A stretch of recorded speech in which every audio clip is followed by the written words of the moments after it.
We started off doing Yoda, Mark's close-ups, and we had the puppet. We did the right next to camera lens, just out of shot. Yeah, so Mark could look just beside the camera at Yoda acting. Yeah. Yeah. So so we did that. So then when they turned around, Mark says, so he's shooting Yoda. He said, "Well, would you like me to do the same thing? Go next to camera for eye lines?"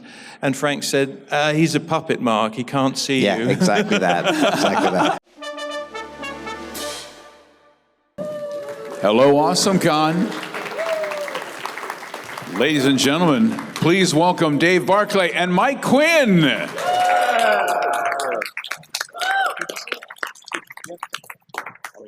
Check, check, check, check. Yes, mine works. Yes, mine doesn't. Does that mean that Mike's going to be the only voice actor here today? Just me. Just mine wasn't turned on. Turned it on. Otherwise, you could move your lips and I could speak for you, like that, you see. Oh, Mike Quinn is so handsome and wonderful. Like that. That would work, wouldn't it? Anyway. What's funny is your lips were moving perfectly for that. It's almost as if you knew exactly what he was going to say. Well, one of the tricks with puppets is sometimes somebody does a voice and then you have to lip sync along. Right. But you don't know what they're going to say ahead of time, so you're just sort of... Are you going by rhythms? I see. The masters at work. Now, these guys are not just puppeteers. They bring to life creatures that feel as real as any one of us here in the crowd. In fact, probably a lot more real than half of us here in the crowd, certainly me included. I'm Wes Johnson. I'll be your moderator today. But you guys are the ones who are going to be able to ask the questions you've always wanted. But we'll start off here a bit first, gentlemen. Please, we'll start over here with Mike. Mike, tell us a bit about yourself. Me. And introduce yourself to this lovely crowd as if an introduction is necessary. Okay, well, first of all, thank you for all coming. We really appreciate that. I hope you're having a wonderful day and weekend so far. And so I'm Mike Quinn, puppeteer, creature performer, puppet maker, do a little bit of voice stuff, animator as well. And a bit of directing. We both produced and directed, and so that's me. Yes, I've started in 1980 for Jim Henson. And it went on from there for Lucasfilm and beyond, still puppeteering to this day, and CG has not replaced us there. Excellent, excellent. Mike Quinn and Dave Barclay. Yes, I started puppeteering with my parents when I was a child. Both my mum and dad are puppeteers, so I grew up with puppetry seeming completely normal. So I wanted to follow their sort of puppetry leads, but I didn't want to do live theatre like they did. They were originally actors. I wanted to get into TV and film, and by lucky circumstances, I got to work on The Empire Strikes Back when I was 19. So that launched my career, and then got to work with Mike on Dark Crystal. Yeah. So we've known each other a couple of weeks. Yeah, a couple of centuries, I think, now, isn't it? Feels more like a couple of centuries, doesn't it? Why's that half full dark over there? Yes. What's up with that? Oh, that's the side that we're not on. Oh, okay. Yes. So both of you have worked within the Henson Company, you've worked within the George Lucas Company. Which came first, the Lucas, the Henson? For me, it was the Lucas. I was working on Empire Strikes Back. That was my first movie job. And that was what, 79, was it? 79, okay. Yeah. And I came along in 1980 for the Great Muppet Caper for Jim Henson. So but we were almost the same thing, weren't we? Yeah, and interestingly enough, we actually lived in basically the same neighborhood. We were... Yeah, I lived in his attic for 3 years. He didn't even know I was there. It's embarrassing. Yes, but that was interesting that we were actually so physically close as far as the distance of where we lived. So, did you know that at first, or was it something you discovered later? Discovered later, we met at the studio, I think, right? Yes, One B Downshire, I think. Oh, okay, that's right. Yes, where during the build for the Dark Crystal. Yep. Yeah. Now, you've been in so many films, and both of you worked in a number of these films together that are just legendary for folks. I mean, you mentioned Dark Crystal. There's Labyrinth. You guys have been involved with things, I mean, of course, the Star Wars movies. And I know people want to know a little bit, you were you one of the main puppeteers with Yoda to begin with? Actually, well, Yoda was main puppeteer was Frank Oz. Right. I originally came in as part of the build crew, but then I was drafted in to do the eyes when one of the puppeteers couldn't do it. So I was David, go to the set and start working Yoda's eyes. So no rehearsal, didn't have to audition. I just turned up and started doing it. Frank liked what I did, so I stayed on. So when Yoda slowly turns his eyes and says things like, "Oh, you will," that you are the eyes. I'm doing the eyes, yeah. And then at the end of the shoot, Frank had to go off and do another job, so he nominated me to take over. So I did become chief puppeteer for Yoda on Empire at age 19. Amazing. So that launched my movie puppeteering career. Most people who have worked with these creatures that you put together for Star Wars say that it's an amazing thing. They feel as if they're actually talking to another actor while they're there, but there's a separation. They're talking to the puppet. They're not necessarily talking to you. Do they find it weird when they suddenly find you behind the scenes? Is there a separation? Is that interesting or different? I think we just disappear, don't we? And for any actor we've ever worked with, no matter how big they are, they still believe the character and start looking into their eyes, as did Mark. For Yoda's close-up. Yeah, because we were working on Return of the Jedi, and Yoda is in the bed, and so in the typical way that they make films, the actor if there's two actors working together, they'll do close-ups on each of the actors. And the actors will usually stay there for the other actor. They're not on camera, but they'll do the lines, and they'll be there for the eye line and the reactions. And so we started off doing Mark's close-ups, and we had the puppet. We did the right next to camera lens, just out of shot. Yeah, so Mark could look just beside the camera at Yoda acting. Yeah. Yeah. So we did that. So then when they turn around, Mark says, so we're shooting Yoda. He said, "Well, would you like me to do the same thing? Go next to camera for eye lines?" And Frank said, "He's a puppet, Mark. He can't see you." Yeah, exactly that. Exactly that. And Mark's face, I remember he was so mortified that he made this, like, "Oh my God, you're so right." Yes, I remember that. But he was so into it. And that's one of the reasons Yoda is so successful is that Mark was completely believing in the character and was completely,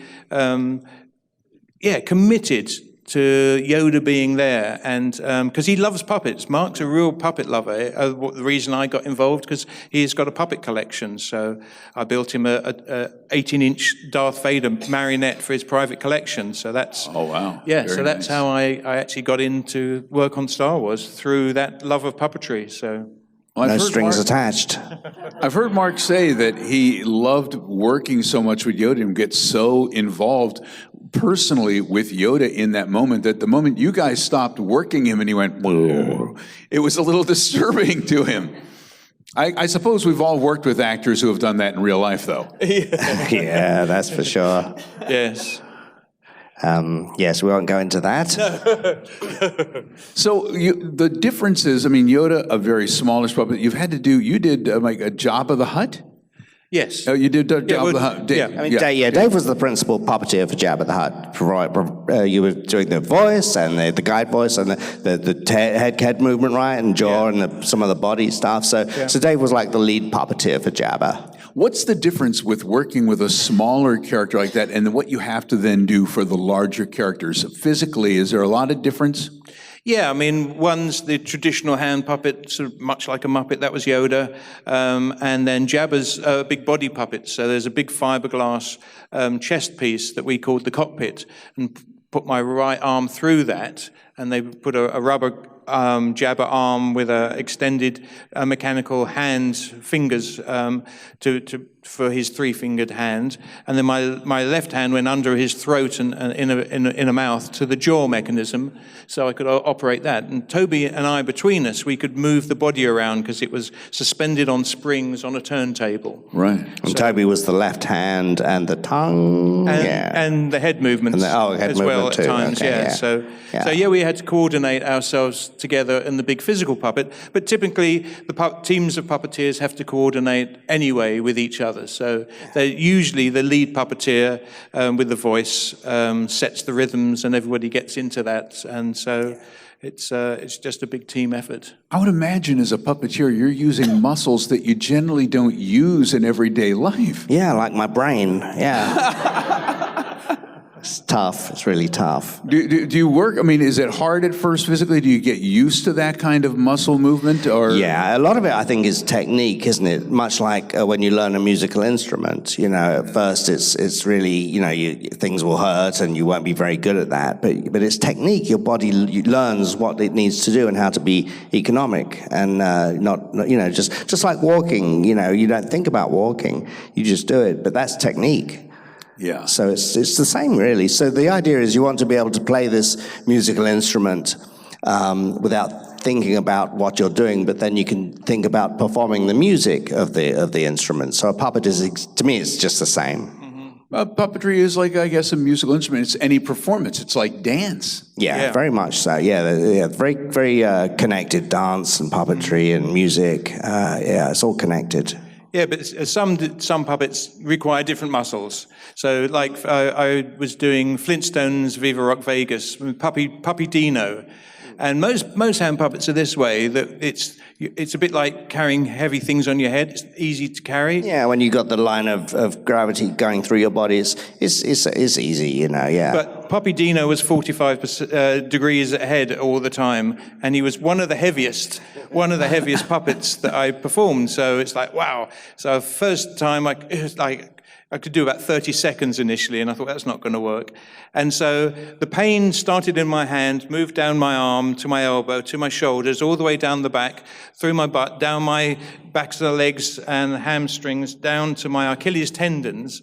At that point, my body had rebuilt its muscle system to enable me to have this cantilevered weight out here, and then I could puppeteer all day long. But it took about 2 weeks of rehearsal and pain, and I've felt the pain work its way down all the way to my heels. So how do you deal with a pain like that? Is it just you push through and wait for it to be done, or do you like? Yeah, mind over matter. I mean, even the adrenaline of performing. Sometimes you kind of not thinking about that. You're just focusing on the work itself. So it's And as you often say, you have to perform through the burn. Yeah. So if you like, when we did the Muppets on the O2 and the Hollywood Bowl, and you can't drop the puppets down in between takes. Yeah, right. Because when you do films, you do it for a certain period of time, then you can let your arm relax, get some blood back in and start up. But when it's a live performance, the Hollywood Bowl, you just have to be up there the whole time. Oh my goodness. Yeah, so there's a... Yeah, so, but the brain and the body work together, and if you understand how that works, then you can find what you need to do. Sometimes you do need a harness or something to help support weight, like the Skeksis in the original Dark Crystal film we had a harness, so all the weight was taken on the hips. And padded and stuff. So sometimes you have to do that, and that's just smart. We don't need to be hurting ourselves unnecessarily. Well, in performance, I would imagine you do power through some of these things, even if you're having difficulty. But how hard is it waking up the next day and knowing you've got to go back out and work those and tax those muscles again? Yes. How hard is that? It can be very difficult, By day 5, you're like, it feels like 3 weeks, Well, certainly, I think you've sustained injuries on your knees for having to walk around with the whole Skeksis costume and walk on your knees with the whole puppet and rig on. So all kinds of things so like that. The body does have pick up some damage over the years. And the lower spine gets compressed, It's great fun. But totally worth it, right? Yeah, absolutely, So how many times do you get a chance? Do they come to you then? I mean, I know you've done voices as well for some of these. Do they come to you? Is it just something that you're practicing in rehearsal and they like what they hear and then they continue with it? Yeah, sometimes it's a bit of everything. You just happen to throw something in and they like it, or it's already ordained from the beginning that you're doing that character and that voice, or it happens after the fact. So it can be any which way, Or other times I've just sent in an audition voice tape and they've said, yeah, we like that, and it's just a voiceover for something else. Right. So Now, let's take, for instance, Nunb, with the character that you did. So yes, Nunb, the co-pilot in Return of the Jedi, and he appeared in the last 3 films there, yeah. Yeah, and so this character, you're physically embodying it, but you're also doing the voice. By combining those, does that feel like a fuller performance to you? Yeah, it's nice to take ownership, isn't it, of a performance when you are the lead, as Dave said earlier, the lead puppeteer. So you decide the acting beats and the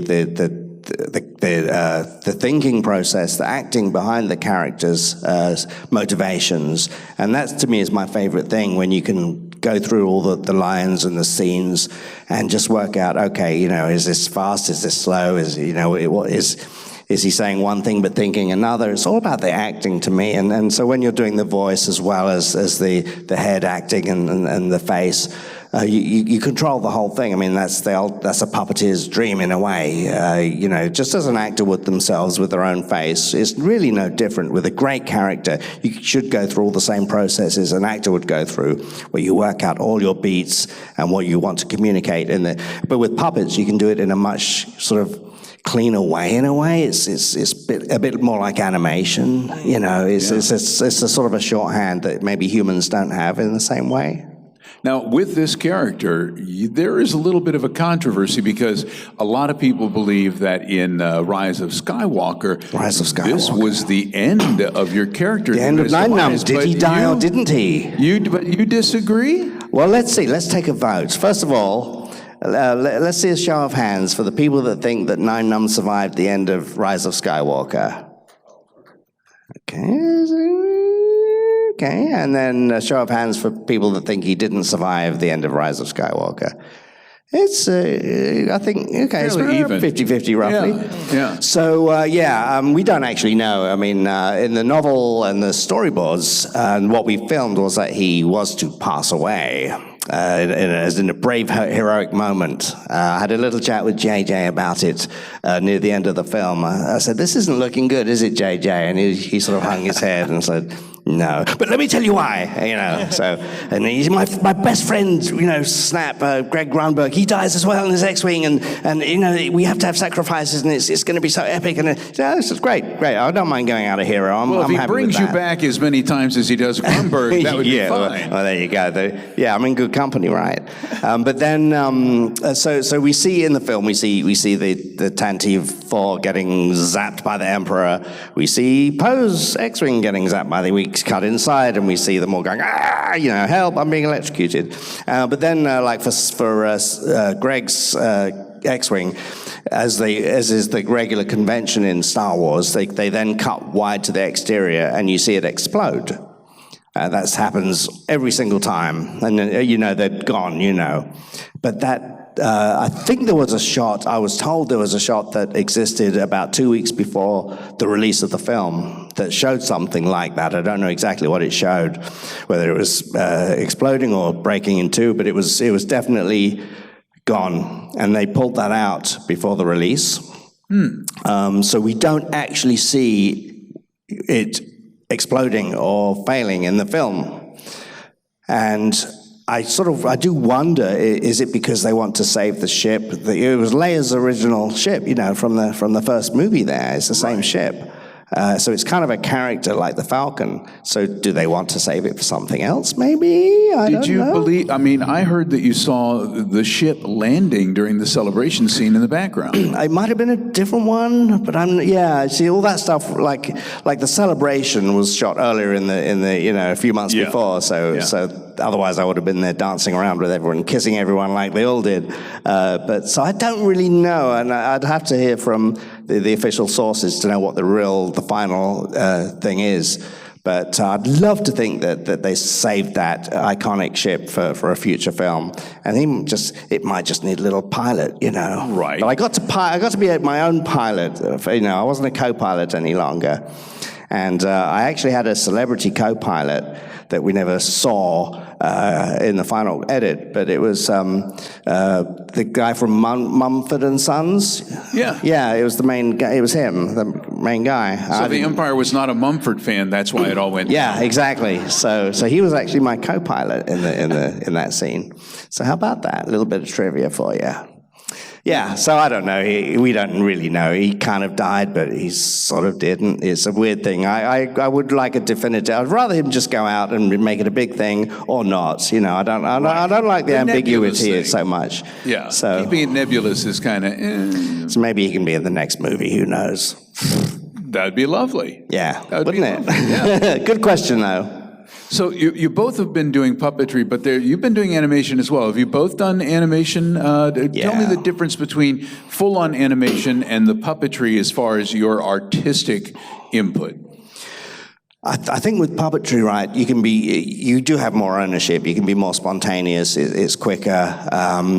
What you do on camera is what stays. With animation, it can be. You can spend a week doing 5 seconds of something, and it still has to fit it within their timed storyboards. And you have an animation director that wants things done a certain way. I think you have but you have more detail. You can animate the face in any way that you want, so you can be very specific with in more ways that you can't with perhaps a live action puppetry. But when you're an animator, you're a much smaller piece of a bigger machine, I think, and you have to just sort of fit into what the sequence is requiring. Whether it's a Star Wars thing or Jurassic Park or Pixar stuff. Yeah. So it's kind of the same, really. It's a very different beast. But having said that, my machines with like Shrek and Monsters Inc. Those are very big machines to be an animator. Absolutely, and the whole film is set up as an animation film. But my puppetry definitely helped my animation, and my animation definitely helped my puppetry. One does inform the other, and they are very closely related. So it's a fascinating subject, actually. And Dave, I want to ask you about one of the films in particular, because when you talk about puppetry and you talk about like marionettes and things of that sort, Team America, what did you do with Team America? And just, may I add, fuck yeah. Well, yes, that was nearly 20 years ago now, my goodness. I was actually working on another project for a good chunk of that film, and so I couldn't be part of the core group of puppeteers. So then I had a few weeks that I had available, and my good friend Kevin Carlson was like the puppet captain. He was organizing. He said, well, come along, do some days on Team America. I said, sure. So I get there, and people didn't know me with my marionette skills. They thought I was an animatronic engineer because I'd supervised cats and dogs, snow dogs, Stuart Little too. So the people there saw me as an engineer, as a supervisor of building puppets rather than a puppeteer. So they look around, what's Dave Barclay doing here? So it's like, okay. So I go up to the bridge and they give me a marionette to perform, and I'm standing next to Tony Urbano. And Tony is probably one of the most well-known puppeteers and marionettists in the LA TV and movie industry. And Tony, I had met him before, and Tony said, oh, Dave Barclay. So everyone was surprised. But of course, when I was a child, I started operating marionettes from the age of 4. Yeah. And that way I had a marionette spot in my parents' puppet show. So I'd been puppeteering marionettes for all my life. So, but I hadn't actually picked up a marionette for probably about 10 years, and I just picked this up. So they say, all right, rehearse. And I'd take the puppet, and I had to walk from A to B in this particular shot and walk him back again. And Tony Urbano said, how on earth?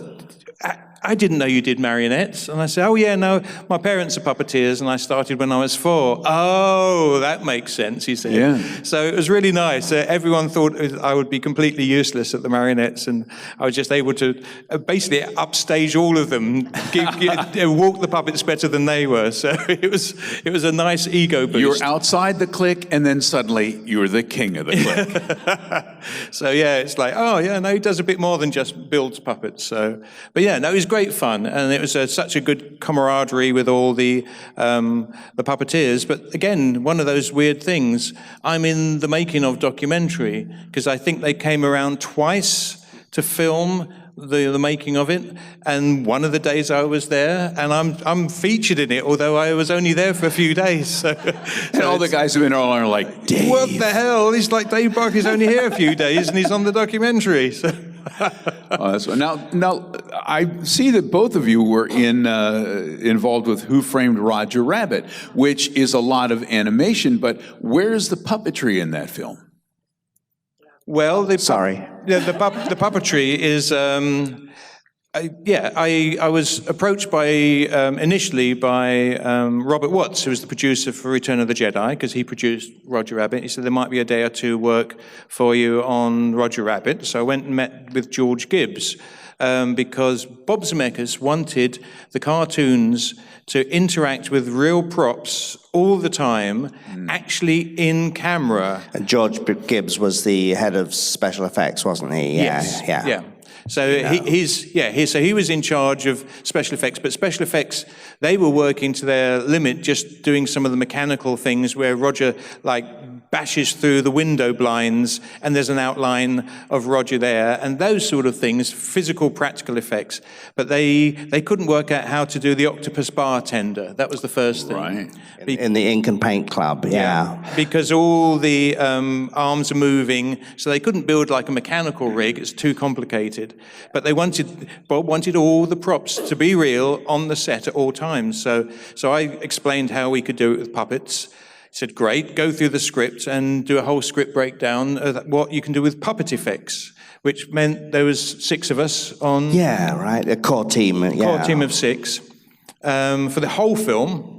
And we ramped up to 17 puppeteers. And basically, every time there's a weasel holding a gun or anything, it is a real gun, a real prop in the set for real. I thought you were going to say a real weasel. That was me. Yeah. Mike was the only. They wanted real bubbles. A weasel gets a soap bar in his mouth. They wanted real bubbles, but that's the perfect thing to animate. No, we want real bubbles. So it's so we made a foam rubber weasel head with a bubble maker in the nose. Mike performed the head. Yeah, like puppeteered it, basically. The head. So they drew over the rubber puppet and Mike's arm, and we had bubbles come out. So I mean, to that level, they wanted the... And we did the same thing with the record in the bar when Judge Doom throws the record across and the weasel catches it in his mouth. It was the same thing done as like a hand puppetry. So pure puppetry, really, isn't it? Yeah. Which is amazing because all of it for us, when we're just watching it, moves seamlessly together. Brilliant. But there's so many little intricate things behind the scenes and the details that you have to do in order to make it real. That's mind-blowing. Yeah, I mean, it was what Bob Zemeckis wanted. He wanted this really good interaction, and we did some tests, and it worked great. So he just kept adding it. I mean, there was a scene in the terminal bar in the hideaway, and we didn't have anything there. Roger was just going to come in and talk, and he decided, no. We got there in the morning, and Bob Zemeckis said, I've got a nice little puppet show for you guys. He said he'd worked out a whole series of business over the evening and he said, right, so Roger's got this toolkit. He's opening the toolkit. He's taking out the toolkit. He's putting a rasp through his ears, and all of these things. He'd make this entire sequence, which was probably 2-3 minutes. Yeah. And he told about it, and he said, right, okay, how long will it take to rig? So I said, went through my head sort of, about half an hour. Okay, that's great, we'll be lit. So we had to rig everything, prep it all, rehearse it, and then we started filming half an hour later. And there it is on film forever. Yeah. That's amazing. Folks, if anybody has questions, we have about 15 minutes left. Line up here at the microphone. And when you step right up, tell us what your name is and pose your question. What is your name, sir? My name is Andrew. How are you guys? Good. Great. Can I ask a question? Well, it's kind of a similar question, but obviously you do a lot of video work, Wes, and then you guys do a lot of physical work. Physical as far as puppets. Yes. So my question is, when you guys are bringing a character to life, whether it's animated or physical, what is the hardest challenge? Do you prefer like the Muppets where you can be kind of zany and all over the place, or do you prefer like Dark Crystal where it's slower, meticulous, and precise?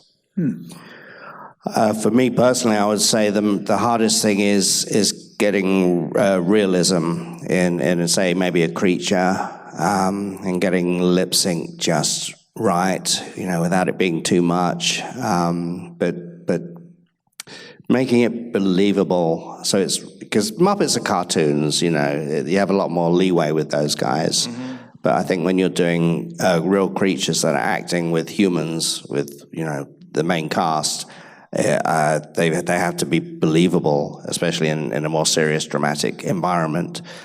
So getting the acting to not be too much or too little, and to really communicate that character and that thought in the purest way possible. I think that's one of the hardest things to do as a performer of a character anyway. I don't know, could you add anything to that? No, I agree with all of that. One of the experiences that we both had is we performed Sprocket the dog for Fraggle Rock. And in the English version, he was the most realistic style of performance. He was more of a real dog than the Canadian, the Canadian originals. But we copied the Germans copied the Canadian original exactly. So I performed him that way. A lot more realistic in England and way more cartoony in France. Yeah. So the same character in 3 different ways. So that was really interesting. That was early 80s of, again, how do you perform a character? There's multiple ways you can approach it. So that's the thing, is really trying to lock into the core of the emotional source of the character. And when you've got that as a chief puppeteer, certainly if you've got teams of puppeteers with you, it's very much easier for everyone to get on the same page. Yeah, if you have rehearsal time too, that helps. Sometimes that you don't always have the ideal environment, but that's usually required as well.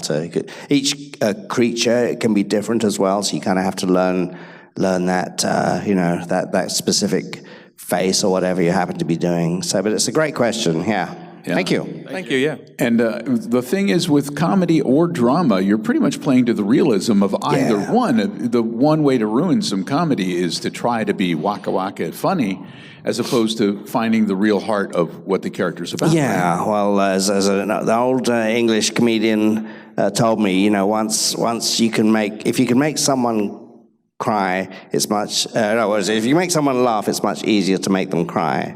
So it kind of, I guess that was the Charlie Chaplin theory as well, Right. Again, they're two ends of the same stick. Hi, what's your name? Hi, my name is Margarita. Hi, Margarita. And you can see very Muppet out. Yep, for the new show. And my question, what is the strangest, most bizarre place you have had to perform a puppet from? Or position? What do you have nightmares about? I'm never doing that one again. The worst one for me was on Flintstones Viva Rock Vegas. I was performing Puppy Dino, which was the one out of 45 degrees, yet he had to be... That's hot. Yes.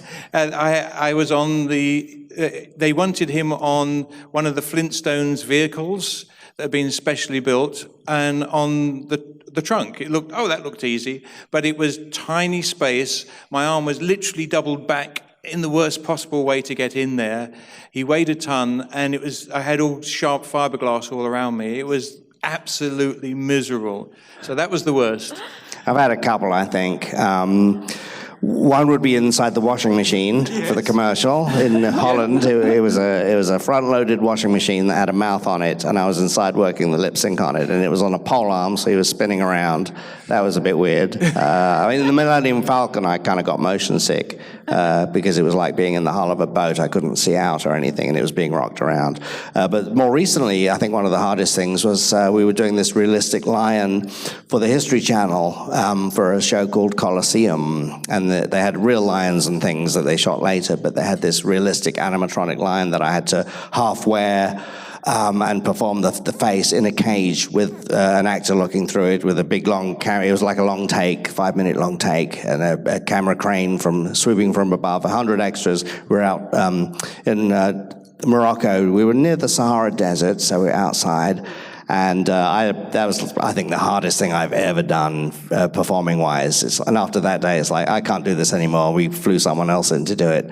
I was like, I'm too old for this now. Sorry, I can't do it. So anyway, good question. Thank you very much. Hi, what's your name, sir? My name is Joe. And, Yes. By the way, Return of the Jedi was the first grown-up movie that my parents ever took me to see at age 7. Oh, wow. Thank you both for bringing that to the screen. I had no awareness at that age that any of those were puppets. They were all just people to me.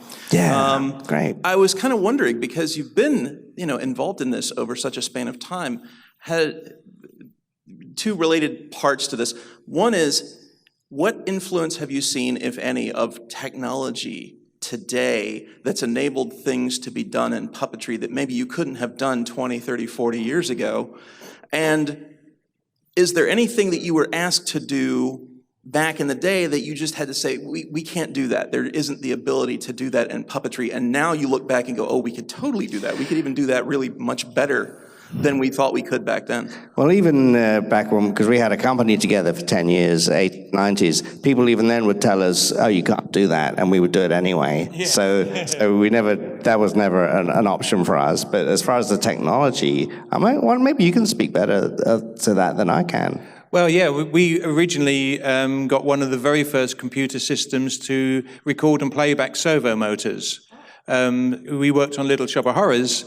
At that time, there really wasn't the technology quite at the level to be able to do that, so it was all manual. We did everything with cables. All in camera. Yeah, all in camera, all manual. But I wanted to be able to use servos to control features and record. So we had one of the very first ever systems. Early 90s? Yeah. And so we used that on a number of productions, and more recently I built Mr. Tinkles for Cats and Dogs 2, Revenge of Kitty Galore, and that had 76 micro cables, actual physical cables, going to just the face, going to 40 servos on a servo bank that went through. I built data gloves to control the face. It took 2 of us. And I was able to change the shape of the eyelids, on just the eyelids as one of the things that it could do. So it had this, everyone thought it was computer animated. The face had so much movement and control. So yeah, using techniques of animatronic builds. And new technologies, and for example, like Nunb in the original movie took 2 puppeteers to operate cable controls for his eye blinks and his ear wiggles. But in the new movies, he had a full mouth, cheeks, eyebrows, and I don't know, all kinds of stuff from different pivots on his mouth, all controlled by one puppeteer. So that's the difference. Yeah. Wow. Thank you very much. Now, guys, we only have time for one more question. We can talk quickly. We'll talk quickly. It's okay. You can find these guys downstairs at their booth in the autograph section, and I'm sure that you'll be happy to answer any questions anybody has for you about puppetry and everything that you've done in their careers. This could go on all day because it's fascinating, but you, sir, tell us your name and give us one final cracker question. My name is Jack, and I was wondering if you guys could do your best Yoda impression and your best Yoda line. I didn't quite hear that. Could we do our best Yoda impression? Yes, Yoda. You speak Yoda. Yes. Much better than mine. Much better than mine. Yes, Yoda. Now, Frank Oz did the voice of Yoda. Yes, he did. Yeah, but when we filmed Empire, there was no expectation of Frank doing Yoda's voice. George had actually said it will be somebody else. So Frank did just a guide voice, which was actually more like Grover from Sesame Street. Higher, right? Higher and a little bit more Muppety. And so, and George tried 17 people before he went back to Frank. 17 people tried to do Yoda and failed. So he went back to Frank and said, could you try and come up with a voice that doesn't sound as much like Grover? So that's how Yoda's voice came about. So it was interesting. It wasn't going to be Frank originally. Well, it's better than him sounding like Miss Piggy, let's be honest. That's true, that's true. Can we squeeze another question real quick? Can we do another one real quick? Another question? Okay, real quick, yes. Sorry, I'm being naughty here. Thank you so much. Thank you, well done. Good stuff. Squeeze another one in. Fantastic outfit there. I'll try to keep this quick, and this is mostly for Dave, although if you have Go ahead. input, I'd love to hear Have it. at it. I go on too long. Empire Strikes Back and The Muppet Show were famously filmed very close to each other. That's how you got things like the stars of Star Wars on that one episode. Are there any like funny stories of like having so many talented Muppeteers doing wildly different things, more or less on the same sound lot? Like, I don't know, I'm just curious to hear what that era was like for you. Well, actually, you probably knew more about that because of Muppets and the Great Muppet Caper. Because for me, working on Yoda, we were just a tiny, small group of people just doing that sequence. But I think you had more. You've been to Elstree for Muppet. Yeah. So the question is were there any?